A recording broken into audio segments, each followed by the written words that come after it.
Good time, dear students. We are here for recording on the course Literary Theory and Practice. But I have written literary criticism and theory for a certain reason. That is that we go through it in a linear way or somehow in a chronological way. That is that the popular belief is that criticism emerged first and it was followed by theory. And it's logical too, because until the turn of 20th century, we do not listen about the theory much. And it was in the 20th century that people started talking about literary theory. If we probe into the history of literary studies, we come to know there were many people who were talking of literary criticism, and books after books were published in the name of literary criticism. So that's why it's reasonable to start with literary criticism rather than literary theory. And for this reason, I've been through this thing that first we discuss something about literary criticism and then we head towards literary theory.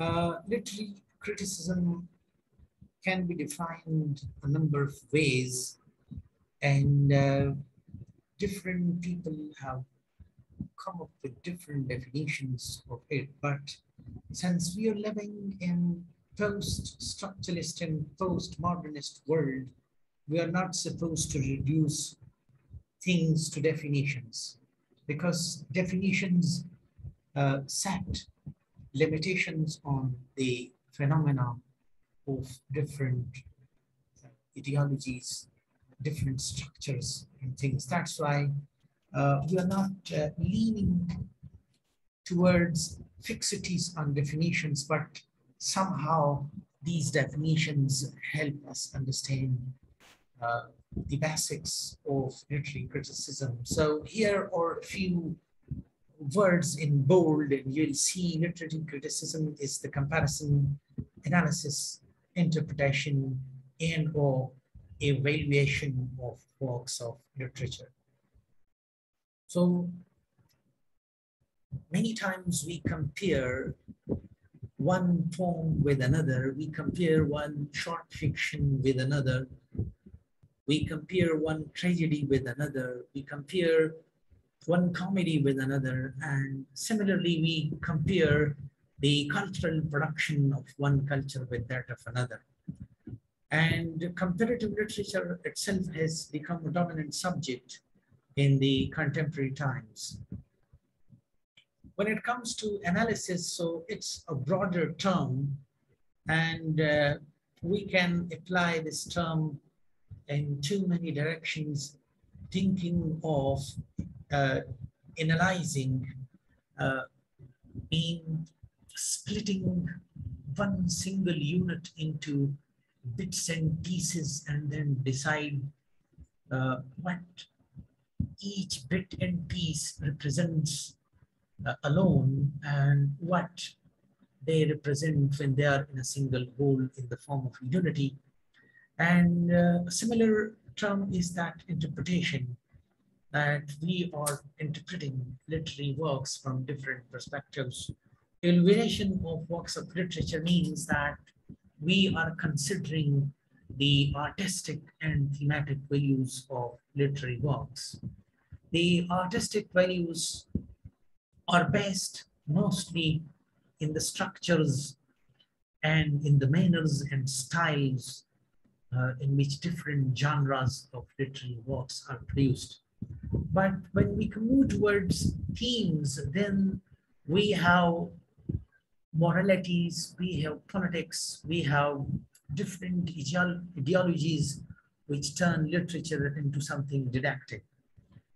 Another way it can be said, literary criticism is essentially an opinion supported by evidence relating to theme, style, setting, or historical or political context. For instance, if we consider any of Shakespeare's play, uh,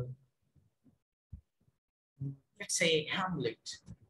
So at times we think of Hamlet as a play, a masterpiece which has universal appeal, because certain human instincts or what are considered to be something natural to human beings across the globe, they are being portrayed in that.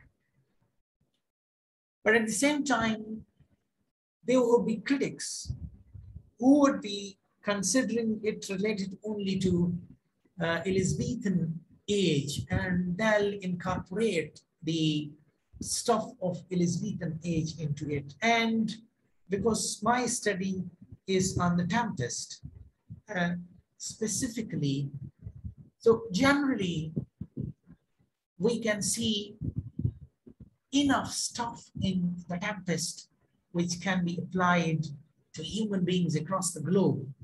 But despite that fact, the themes have been somehow restricted to two things. One is that Shakespeare's artistic career, this was the last play which he wrote in 1611, and he was filled up with stage performance by that time. That's why he decided that he must not write any more plays.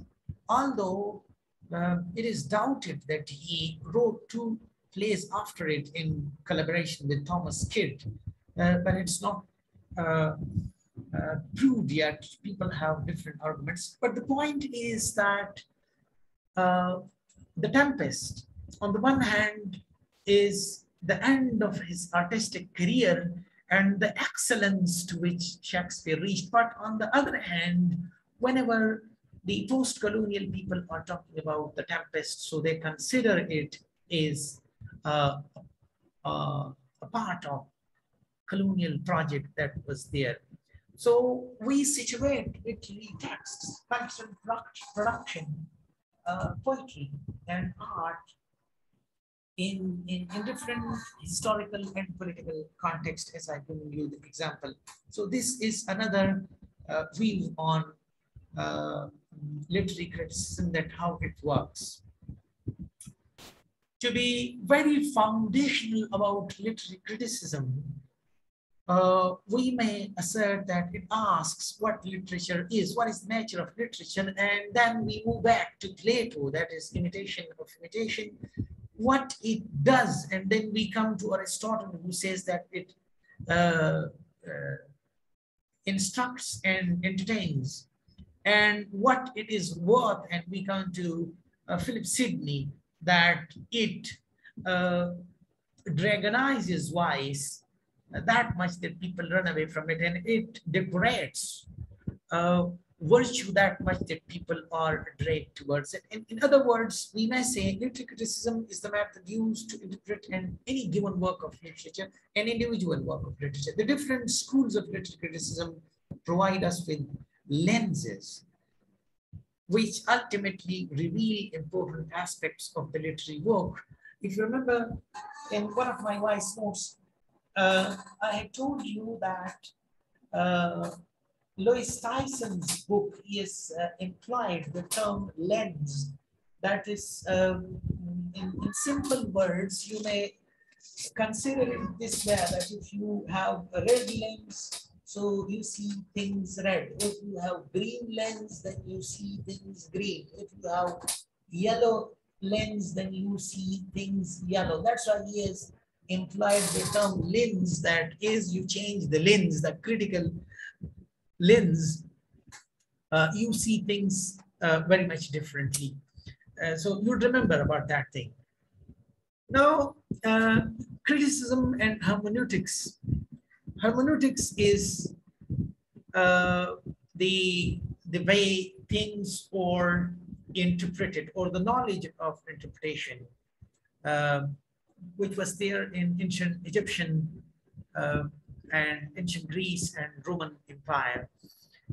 So according to this, and as I have discussed with you people so many times that are being very much interested in ancient Greece, Greek philosophy, as well as the early modern and later modern philosophy, and even the contemporary philosophy.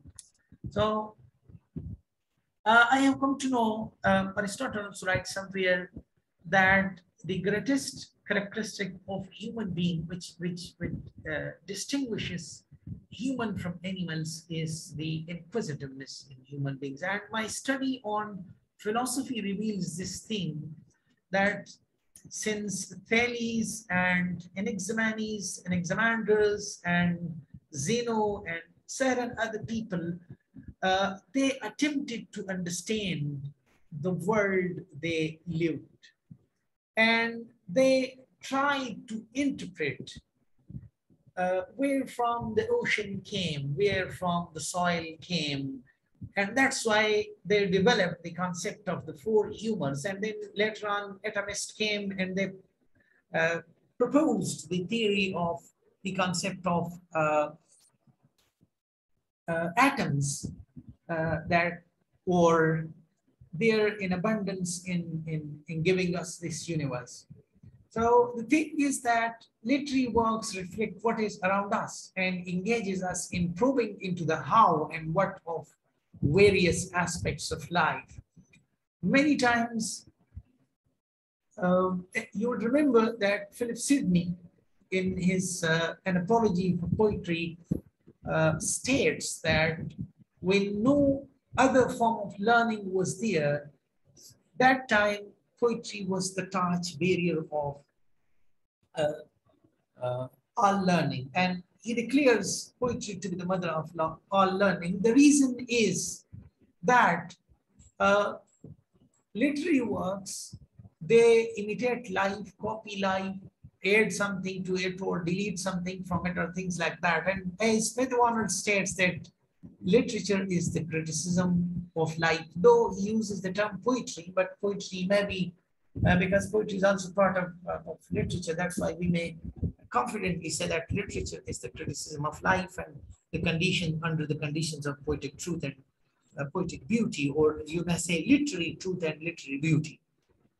So literary criticism helps us understand what is important about the text, whether that is the text of a drama, whether that is the text of a poem, whether that's the text of a short fiction, or that's the text of literary fiction or genre fiction, fantasy fiction, and so many other forms are there. So we understand what is the structure, and you know the five essential elements of novel, similarly the six formative elements of drama, and the structure of a sonnet, the structure of an ode, the structure of an epic poem. These are the structures, and literature, or literary criticism helps us understand the structure of different literary productions. The second thing that it does is that literary criticism shows us the context of literary works, whether that context is social, whether that context is economic, or that context is historical. Then what is written? Then with the help of literary criticism, we come to know what is written, what meaning the author has tried to incorporate into her text, or that what meaning can be there in a literary production. How the text manipulates the reader, it's another thing that we also probe into this thing, that what is the impact of literary texts on the reader. Another way that is literary criticism helps us to understand the relationship between authors, readers, and texts. There is a model, I'm unable that I didn't remember to incorporate that model, but I'm telling you the model of Marshall McLuhan. He has produced a model. And in that model, he has given these author, reader, text, three spaces, and where they are mixing, he has called them context and and phenomenology is also somewhat related to that. So it helps us understand the relationship between authors, readers, and texts. Like if I'm an author and you are a reader, what kind of relation do we have, reader author? And then what kind of relation the text is having with the readers and also with the author. So we attempt to understand this as well. The act of literary criticism enhances the enjoyment of reading of the literary work. Many times when we don't understand a literary text, so we get bored. And specifically, if the artistics of literary works are not known to us, like if you're not well familiar with the use of irony, with the use of satire, with the use of personification, with the use of metonymy, synecdoche, with the use of metaphor and pathetic fallacy,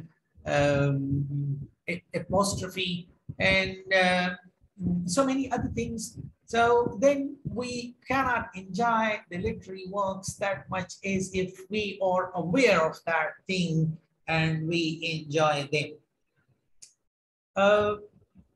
So it helps us, literary criticism helps us enjoy reading of the literary work. If you are well familiar with so many things in a single tome, whenever you are reading, you get a joy out of it.